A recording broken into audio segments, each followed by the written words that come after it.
Class 10 chapter number 3 linear equations इन two variables आज solve करेंगे।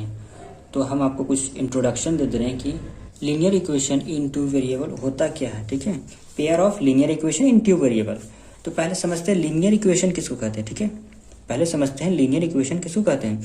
तो ऐसा कोई भी वेरिएबल जिसका पावर 1 हो उसको लीनियर इक्वेशन कहते हैं। जैसे कि एग्जांपल में 4x + 2 = 0। ठीक है, जिससे इसका x का पावर 1 है तो ये आपका लीनियर इक्वेशन कहलाएगा। ठीक है, और फिर एग्जांपल देखते हैं जैसे 2x + 3 = 0। ये भी आपका लीनियर इक्वेशन का एग्जांपल हुआ। ठीक है, तो ऐसा अगर इक्वेशन होता है तो आपका लीनियर इक्वेशन कहलाता है। ठीक है, लेकिन यहाँ पे 2 वेरिएबल, ठीक है, तो यहाँ पे एक वेरिएबल है तो हम 2 वेरिएबल है। इस क्लास 10 में 2 वेरिएबल पढ़ना होता है। ठीक है, तो 2x + 3y + 4 = 0। ठीक है, तो ये आपका 2 वेरिएबल है। ठीक है, देखिए इसका पावर x का पावर 1 है, y का पावर 1 है। ठीक है, और एक वेरिएबल और एक वेरिएबल, 2 वेरिएबल हुआ। ठीक है, तो 2x + 3y + 4 = 0। ये आपका लीनियर इक्वेशन इन 2 वेरिएबल हुआ। ठीक है, लेकिन यहाँ पे बोल रहा पेयर, तो पेयर यानी कि 2। ठीक है, तो ऐसा एक और एग्जांपल ले लेते हैं जैसे, ठीक है, 4x + 6y + 2, ठीक है, = 0। तो ये भी आपका एक एग्जांपल हुआ। ठीक है, तो देखिए पेयर बना यहाँ पे 2 का, तो यहाँ पे 2 का पेयर बना। ठीक है, तो इस तरह का सॉल्यूशन जो ना पूरा हम लोग बुक में होगा, इसी तरह का क्वेश्चन को सॉल्व करेंगे। ठीक है, तो ये आपका लीनियर इक्वेशन इन 2 वेरिएबल हो गया। अब इसका एक स्टैंडर्ड फॉर्म होता है। ठीक है, तो स्टैंडर्ड फॉर्म देख लेते हैं जैसे कि a1 × x + b1 × y + c। ठीक है, a2x + b2y + c2। ठीक है, तो ये आपका स्टैंडर्ड फॉर्म होता है इस इक्वेशन लीनियर इक्वेशन का। ठीक है, x के आगे जो होता है वो कोएफिशिएंट ऑफ x कहलाता है। ठीक है, और y के आगे कोएफिशिएंट ऑफ y, ये आपका कांस्टेंट टर्म कहलाता है। ठीक है, उसी तरह इसमें भी होता है coefficient of x, coefficient of y और ये कांस्टेंट टर्म। ठीक है, तो ये आपका a1 × x, b1 × y और c1। ठीक है, a2 × x, b2 × y, c2। ठीक है, तो a1 जो होता है आपका ये a b c, ठीक है, ≠ 0 होगा। ठीक है, ≠ 0। अगर यहाँ पे a1 की जगह हम 0 पुट कर देते हैं तो 0 × x करेंगे तो 0 हो जाएगा, तो ये तो पूरा वेरिएबल खत्म हो जाएगा। अगर यहाँ पे 0 रखते हैं तो 0 × y करें तो 0 हो जाएगा पूरा होल टर्म। तो ठीक है, तो दोनों टर्म खत्म हो गया मेरा, यहाँ पे सिर्फ c1 बचा। तो यहाँ पे कभी भी a1 और b1 0 के बराबर नहीं होगा। ठीक है, अगर करते हैं ऐसा तो फिर लीनियर इक्वेशन ये नहीं कहलाएगा। ठीक है, गलत हो जाएगा। ठीक है, अब इसको ग्राफिकली समझते। ठीक है, ग्राफिकली और अलजेब्रिकली समझते। ठीक है, अगर कोई भी मेरा इक्वेशन, जैसे मेरा ये लीनियर इक्वेशन दिया हो, ठीक है ना, अगर ऐसा ही कोई इक्वेशन होता और उसमें a1/a2 लेते हैं, ठीक है, = b1/b2 = c1/c2, अगर ये होता है इस टाइप का, ठीक है ना, मतलब कि ये ऐसा कोई भी इक्वेशन होगा, ठीक है, और उसका अगर हम रेशियो भी लेते हैं, ठीक है, a1/a2 करते हैं, b1/b2 c1/c2 करते हैं, अगर ऐसा फॉर्म आता है तो उसका वो आपका मेनी सॉल्यूशन कहलाता है। ठीक है, इनफाइनाइट मेनी सॉल्यूशन कहलाता है। ठीक है, तो हम इसका एग्जांपल लेते हैं जैसे कि 2x + 4x + 3 = 0, 4x + 8x + 6 = 0। ठीक है, इसको हम डिवाइड करते हैं। ठीक है, तो देखिए यहाँ पे 2/4 = 4/8 = 3/6। ठीक है, तो 2/4 को डिवाइड करेंगे तो 1/2 होगा, इक्वल टू यहाँ भी 1/2 आएगा, यहाँ भी 1/2 आएगा। ठीक है आपका, तो देख रहे हैं यहाँ पे सभी 1/2 है, तो यानी कि हम बोल सकते हैं a1/a2 = b1/b2 = c1/c2 है। ठीक है, ये सभी बराबर है आपका, तो ये आपका मेनी सॉल्यूशन होता है। ठीक है, इसको कहते हैं मेनी सॉल्यूशन। ठीक है, और ये आपका कंसिस्टेंट है। ठीक है, मेनी सॉल्यूशन का मतलब होता है कि इसके यहाँ से सॉल्यूशन आपका निकलेगा। ठीक है, तो वो आपका कंसिस्टेंट कहलाता है। ठीक है, कंसिस्टेंट का मतलब ये आगे बनेगा। ठीक है, आगे और बनेगा। ठीक है, इसका जो लाइन होता है आपका इस प्रकार का होगा। ठीक है, मतलब कि हम कोई ग्राफ बनाए, ठीक है, और उस पर जो पहला लाइन होगा उसी पर दूसरा लाइन भी हो जाएगा। ठीक है, तो देखिए यहाँ भी ये लाइन, इसी लाइन पर एक और लाइन हो रहा है। ठीक है, तो ये दोनों लाइन बहुत जगह टकरा रहा है, यहाँ टकरा रहा है, यहाँ टकरा रहा है, यहाँ टकरा रहा है, यहाँ भी टकरा रहा है, तो बहुत जगह टकरा रहा है, तो ये कंसिस्टेंट है।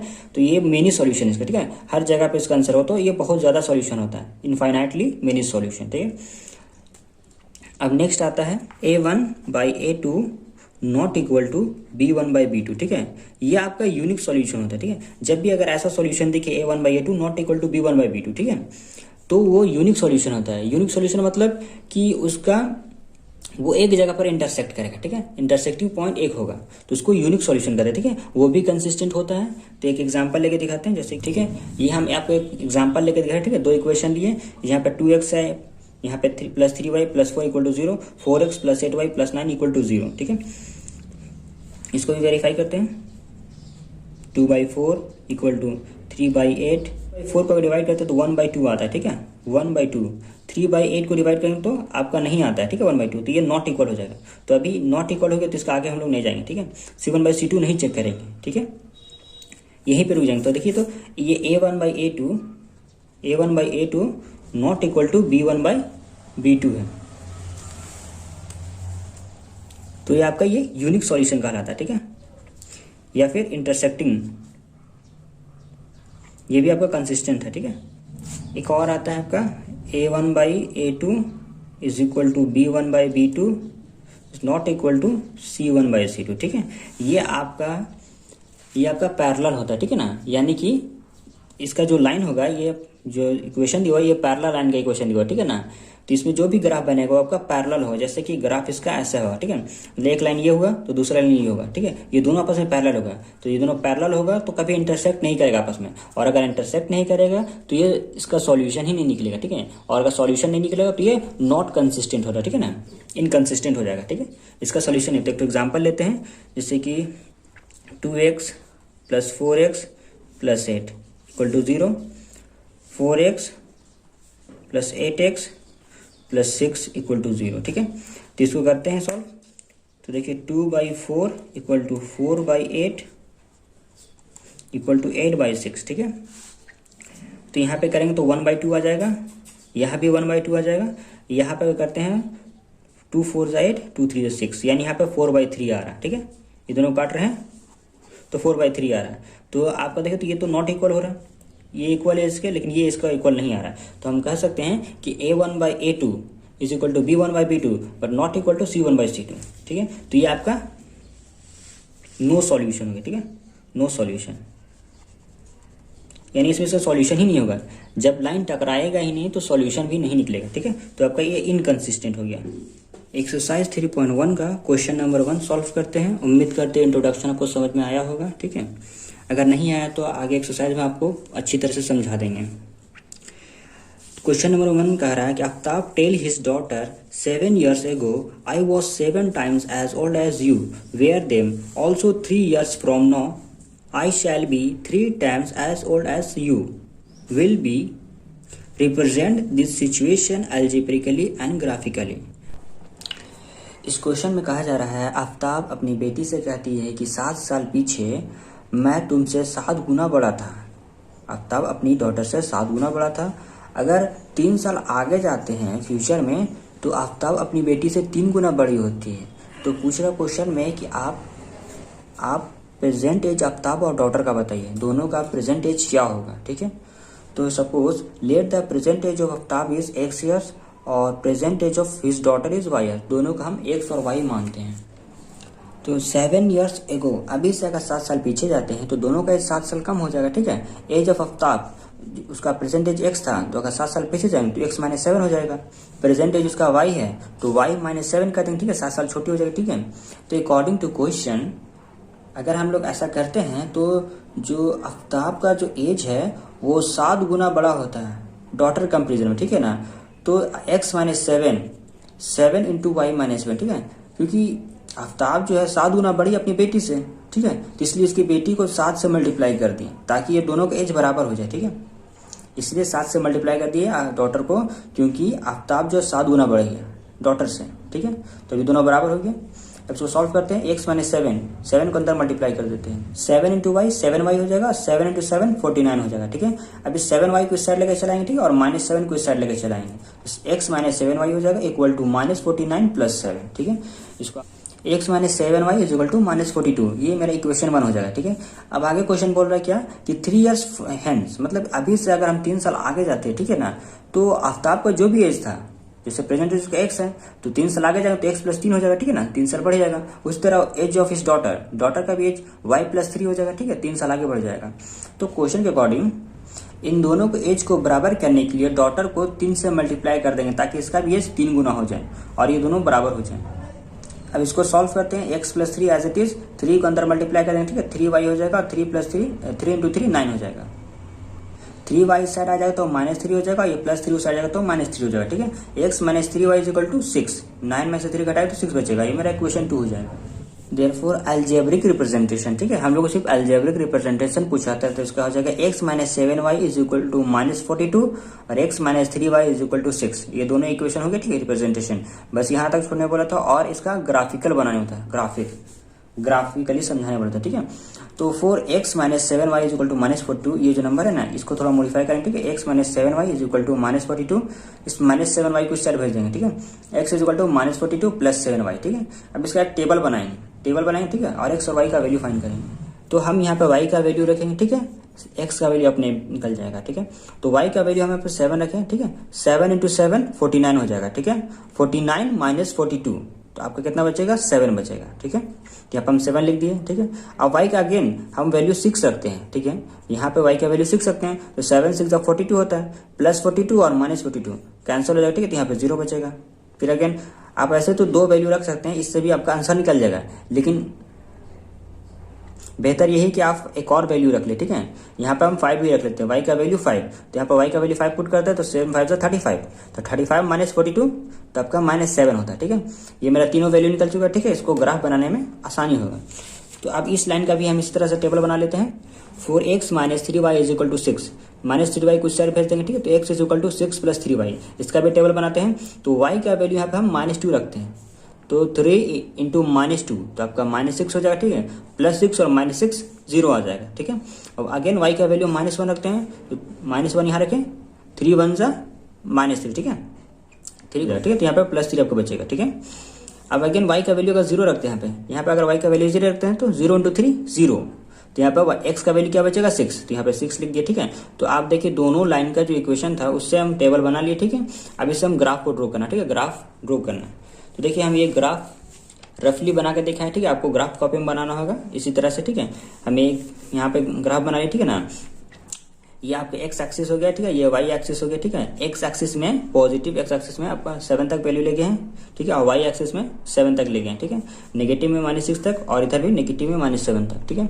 अब देखिए प्लॉट कैसे करना है। पहला वैल्यू क्या था, 7 7, ठीक है ना। तो देखिए यहाँ पे 7 है और यहाँ पे 7 है, ठीक है। इस साइड से 7 आया, यहाँ पॉइंट एक तो आया, ठीक है ना। 7,7 0,6 आपका यहाँ पे होगा, ठीक है। 0,6 यहाँ पे होगा। x एक्सिस का वैल्यू y में 0 होगा, ठीक है ना। x एक्सिस का वैल्यू y में 0 होगा और y का पूरा वैल्यू x एक्सिस में 0 होगा, ठीक है। तो यहाँ पे 0,6 है, ठीक है। x का वैल्यू 0 है, y का वैल्यू 6 है, तो देखिए यहाँ पे x 0 हो जाएगा और y 6 यहाँ पे हो जाएगा, ठीक है। तो एक पॉइंट यहाँ हो गया, एक पॉइंट यहाँ हो गया। दूसरा है -7, यानी x का वैल्यू -7 है और y का वैल्यू 5 है, तो देखिए यहाँ पे -7 और यहाँ पे 5 है, ठीक है। तो 5 इस साइड से आया और -7 यहाँ पे, तो यहाँ पे एक पॉइंट लगा, ठीक है। तो टोटल 3 पॉइंट होगा, तीनों पॉइंट एक साथ कनेक्ट कर देंगे, ठीक है। और इसका वैल्यू दे देंगे -7,5 0,6 और 7,7, ठीक है। और इस लाइन का इक्वेशन यहाँ पे लिख देंगे, ठीक है। ये लिखना बहुत जरूरी है, x - 7 = -42, ये लाइन का इक्वेशन हो गया, ठीक है। ये पहला लाइन बन चुका है। अब उसी तरह से दूसरा लाइन भी बनाना है, ठीक है। तो देखिए दूसरा लाइन का टेबल यहाँ पे, ठीक है, 0, -2 है, ठीक है। x का वैल्यू 0, y का वैल्यू -2, तो आपको बता दिए थे y में हर जगह x का वैल्यू 0 होता है, ठीक है। यहाँ पे y -2 है, ठीक है। तो देखिए y -2 यहाँ पे y का वैल्यू -2 हो गया और पूरे इस y एक्सिस में x का वैल्यू 0 होता है, तो यहाँ पर भी -2 है, यहाँ पे 0 भी है, ठीक है। तो 0 -2 यहीं हो जाएगा आपका, ठीक है। फिर अगेन x का वैल्यू 3 है, y का वैल्यू -1 है, तो x3 देखिए x का वैल्यू 3 यहाँ पे +3, ठीक है, और y -1 यहाँ पे, -1 यहाँ से और 3 यहाँ से, तो यहाँ पे एक पॉइंट लग गया, ठीक है। फिर अगेन 6,0 है, तो x का वैल्यू 6 यहाँ पे और y का वैल्यू 0, तो देखिए इसमें से इस पूरे लाइन में y का वैल्यू 0 होता है, ठीक है ना। तो यहाँ पे देखिए 6 है, तो यहीं पे 0 भी होगा, तो 6,0 यहाँ पे हो गया, ठीक है। तो ये दूसरा लाइन बन गया, ठीक है। तो ये लाइन को हमेशा से खींच दिए, ठीक है, सभी पॉइंट को ज्वाइन कर दिए और इस लाइन का इक्वेशन लिखना है, x - 3y = 6, इस लाइन का इक्वेशन होगा, ठीक है। तो आपका ये ग्राफिकली रिप्रेजेंट हो गया, ठीक है। दो तरीका से बोला था, अल्जेब्रिकली और ग्राफिकली, दोनों सॉल्व हो गया, ठीक है। नेक्स्ट क्वेश्चन लिखते हैं। The coach of a cricket team buy 3 bats and 6 ball for Rs 3900. Later she buys another bat and 2 more balls of the same kind for Rs 1300. Represent this situation algebraically and graphically. ये भी काफी easy question. इसमें कहा जा रहा है कि जो क्रिकेट टीम के जो कोच है वो 3 बैट खरीदता है, ठीक है, और 6 बॉल खरीदता है, तो उसको 3900 पे करना पड़ता है। एक बैट और लेता है, ठीक है, और 2 मोर बॉल्स, 2 और बॉल लेता है, ठीक है, 2 और एक्स्ट्रा बॉल लेता है, ठीक है, तो उसको 1300 पे करना पड़ता है। तो इसको आप अल्जेब्रिकली और ग्राफिकली रिप्रेजेंट करके हमको दिखाइए, सॉल्व नहीं करना, सिर्फ रिप्रेजेंट करके दिखाना है, ठीक है। तो let the cost of bat RS X रुपये, मतलब एक बैट का जो दाम होगा वो X रुपया होगा, और कॉस्ट ऑफ बॉल, एक बॉल का दाम Y रुपया होगा, ठीक है। तो क्वेश्चन के अकॉर्डिंग कि 3 बैट लिया था, एक बॉल कितना है, 3 बैट लिया था, ठीक है, और एक बैट का प्राइस इतना है, तो दोनों को जोड़ देंगे, ठीक, मल्टीप्लाई कर देंगे, प्लस 6 बॉल लिया था और एक बॉल का दाम Y रुपीस है, तो 6 इंटू वाई हो जाएगा। दोनों को जोड़ने पर आपका 3900 रुपीज होता है, ठीक है। ये बैट का प्राइस है, ये बॉल का प्राइस है, दोनों को मिला के 3900 रुपीज पे किया था, ठीक है। और अगर फिर बाद में वो एक बैट और लिया, तो एक बैट का ही प्राइस है, ठीक है, प्लस 2 बॉल वो एक्स्ट्रा और लिए, 2 इंटू वाई हो जाएगा, ठीक है। दोनों को जोड़ने पर उसको 1300 रुपये पे करना पड़ा। तो ये बोला जा रहा है इस क्वेश्चन में एक्स और वाई का वैल्यू फाइंड कीजिए, ठीक है। तो ये आपका अल्जेब्रिकली रिप्रेजेंट हो चुका है, ठीक है। अब ग्राफिकली रिप्रेजेंट करते हैं। 3x + 6y = 3900, प्लस 6y से जाएगा तो -6y हो जाएगा, ठीक है, और 3 को इधर से भेज देंगे, डिवाइड में आ जाएगा, ठीक है। तो x = 3900 - 6y / 3, ठीक है। x को सिंगल रखना है। अब इससे टेबल बनाते हैं, ठीक है, जो है इससे इसकी हेल्प से टेबल बनाते हैं, ठीक है। तो यहाँ पे x का वैल्यू, ठीक है, y का वैल्यू रखेंगे यहाँ पे, ठीक है, और x का वैल्यू अपने आप निकल के आएगा, ठीक है। तो y का वैल्यू हम 500 एज्यूम करते हैं, ठीक है, और यहाँ पे 500 पुट करते हैं, तो देखिए क्या निकल आता है x का वैल्यू, 6 5 से 30 और ये 2 0, ठीक है। तो देखिए 3000 हो गया, इसमें से इसको घटाते हैं तो आपका बचेगा 900 / 3, तो 3 3 × 9, ये 2 0, ठीक है। तो आपका 300, x का वैल्यू क्या निकला, 300 निकला, ठीक है, x का वैल्यू 300 निकला, ठीक है। तो x का वैल्यू हमें 300 लिख दिया यहाँ पे, y जब 500 बैठा है तो x का वैल्यू 300 आया। अब अगेन y का वैल्यू 600 लेते हैं, ठीक है। अब यहाँ पे आप 600, यहाँ पर अब 600 पुट करते हैं, ठीक है।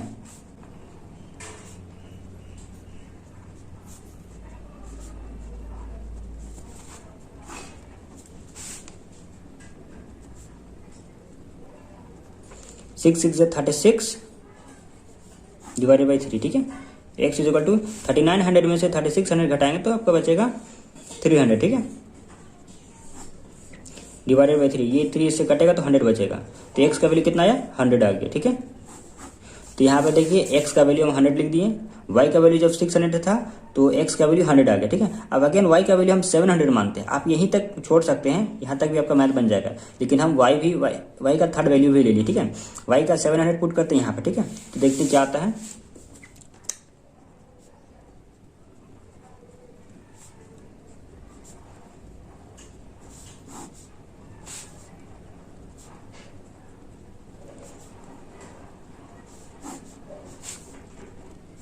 थर्टी 900 में से 4200 को घटाते हैं, ठीक है ना। ये 6 को 7 से मल्टीप्लाई करेंगे तो 4200 आ जाएगा, ठीक है। तो आपको यहाँ बचता है 300 - 300 / 3, ये से कटेगा तो 100 बचेगा, ठीक है, -100। तो x का वैल्यू क्या आ जाएगा, -100, ठीक है। x का वैल्यू आ गया -100, तो ये -100 की यहाँ पर पुट कर दिए, ठीक है। तो देखिए टेबल मेरा निकल चुका है इस इक्वेशन से, ठीक है। अब इसी तरह से नेक्स्ट जो लाइन है उसका भी इस तरह से टेबल क्रिएट करेंगे, ठीक है। तो देखिए 4x + 2y = 1300, तो प्लस 2y से जाएगा तो -2y हो जाएगा, ठीक है। अभी टेबल क्रिएट करते हैं, तो देखिए y का वैल्यू हम यहाँ पर 500 लिए, 500 को यहाँ पुट करते हैं, ठीक है। 500 को जब 2 से मल्टीप्लाई करें तो 1000 हो जाएगा, ठीक है। और 1300 में से 1000 को घटाते हैं तब आपका 300 बचता है, ठीक है। तो 300 को यहाँ पर पुट कर देते हैं, ठीक है। x का वैल्यू 300 निकल गया, y का वैल्यू अब 600 लेते हैं, ठीक है। तो यहाँ पर 600 पुट करते हैं तो 602 × 1200 में से 1300 घटाते हैं तब को 100 बचता है, ठीक है। 1300 में से 1200 घटाते हैं तो 100 बचेगा, तो यहाँ पे 100 लिख दिया, ठीक है। अब y का वैल्यू 700 लेते हैं तो 700 यहाँ पुट करते हैं, 700 × 2 1400 हो जाता है, ठीक है ना। और 1300 में से 1400 घटाएंगे तो सिर्फ 100 बचेगा, ठीक है, -100, तो यहाँ पर -100 लिख दिए, ठीक है। तो ये आपका टेबल क्रिएट हो गया। अब इससे ग्राफ बनाते हैं, तो इस टेबल की हेल्प से आप देखिए ग्राफ बनाया, ठीक है। हम ये रफली बनाया, आपको फेयर में बनाना होगा, ठीक है, ग्राफ कॉपी में। तो यहाँ पे देखिए हम समझा देते हैं कैसे ग्राफ बनाया, ठीक है। तो x का वैल्यू जो है 300 आया है और y का वैल्यू 500 आया पीछे के टेबल में, ठीक है ना। तो देखिए यहाँ पे x का वैल्यू 300 है और यहाँ पे 500 यहाँ से, ठीक है। तो एक पॉइंट यहाँ पे लग गया, ठीक है। और ये फिर आगे नेक्स्ट टेबल में x का वैल्यू 100 आया और फिर y का वैल्यू 600 आया, तो यहाँ से 100 ऊपर जाएगा, ठीक है, और यहाँ से 600 यहाँ पर पॉइंट लगेगा, ठीक है, 100, 600। फिर अगेन x का वैल्यू -100 है और y का वैल्यू 700, ठीक है ना। x का वैल्यू -100 है, y का वैल्यू 700 है, तो देखिए यहाँ से जाके यहाँ पॉइंट लगेगा, ठीक है। तो ये एक लाइन बन गया मेरा, पहला टेबल से मेरा एक लाइन बन चुका है, ठीक है। इसका इक्वेशन लिख दिया पे x plus 2y is equal to, नहीं सॉरी ये ना 3x plus 6y is equal to 3900, ठीक है। ये पहला लाइन का इक्वेशन बन चुका है। अब नेक्स्ट जो टेबल है आपका क्या, उसमें भी सेम ही डाटा है, ठीक है, सेम डाटा अवेलेबल है। तो देखिए 300 है, x का वैल्यू 300 है, y का वैल्यू 500 है, ठीक है, सेम कॉमन लगेगा, ठीक है। फिर इसी तरह से x का वैल्यू 100 है और y का वैल्यू 600 होती है, यहाँ पे कॉमन लगेगा, ठीक है, आपका डॉट लगेगा। और तीसरा में आपका y का वैल्यू, x का वैल्यू -100 है और y का वैल्यू 700 है, ठीक है, तो यहाँ पे डॉट लगेगा आपका, ठीक है। तो ये भी लाइन इसी पर बनेगा, दोनों टेबल का लाइन जो है ना आपका इसी लाइन पर बनेगा। देखिए एक पहला जो लाइन है यहाँ से लेके यहाँ तक है, दूसरा जो लाइन है यहाँ से लेके यहाँ तक है, ठीक है। तो इसी पर अप्लाई कर रहा है, ये दोनों लाइन आपस में कोइंसिडेंट हो गया, ठीक है, दोनों लाइन एक दूसरे पर चढ़ गया, ठीक है। तो दोनों लाइन तो ये आपस में है, तो ये पे हर जगह हर पॉइंट पर टकरा रहे हैं दोनों, ठीक है। तो ये आपका मेनी सॉल्यूशन यानी कि इनफाइनाइटली मेनी सॉल्यूशन का एक ग्राफ बन गया, ठीक है आपका। तो इसका भी आंसर आ चुका है, ठीक है। Next question, the cost of 2 kg apples and 1 kg grapes on a day was found to be Rs 160. After a month, the cost of 4 kg apples and 2 kg of grapes is Rs 300. Represent this situation algebraically and graphically.